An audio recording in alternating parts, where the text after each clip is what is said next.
കട്ട്നട്ട് ഒരു വിദേശ ഇനം ചെടിയാണ് ഈ കട്ട്നട്ട്. ബദാം, പരിപ്പ്, പിസ്ത പോലെയുള്ള ഒരു നട്ട്സാണ് ഈ കട്ട്നട്ട് എന്ന് പറയുന്നത്. നമ്മളുടെ നാട്ടിലും നന്നായി കായ പിടിക്കുന്ന കട്ട്നട്ട് 2-3 വർഷത്തിനുള്ളിൽ തന്നെ കായ്ച്ചു തുടങ്ങും. ഫിജി, പപ്പുവ, ഗുനിയ എന്നീ ദ്വീപ സമൂഹങ്ങളിൽ സമൃദ്ധമായി കാണപ്പെടുന്ന മനോഹരമായ ഹരിത മരമാണ് കട്ട്നട്ട്.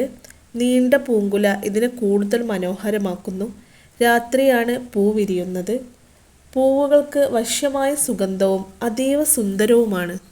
നീണ്ട കുതിരവാല് പോലെ തോന്നിക്കുന്ന പൂ രാത്രി വിടരുന്നതിനാൽ വവ്വാല് പോലെയുള്ള ജീവികളാണ് പരാഗണം നടത്തുന്നത്.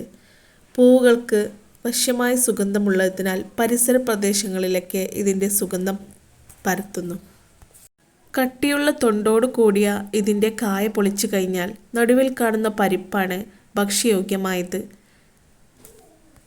ഈ പരിപ്പ് വറുത്ത് കഴിച്ചാൽ കൂടുതൽ രുചികരമാണെന്നും പറയപ്പെടുന്നു.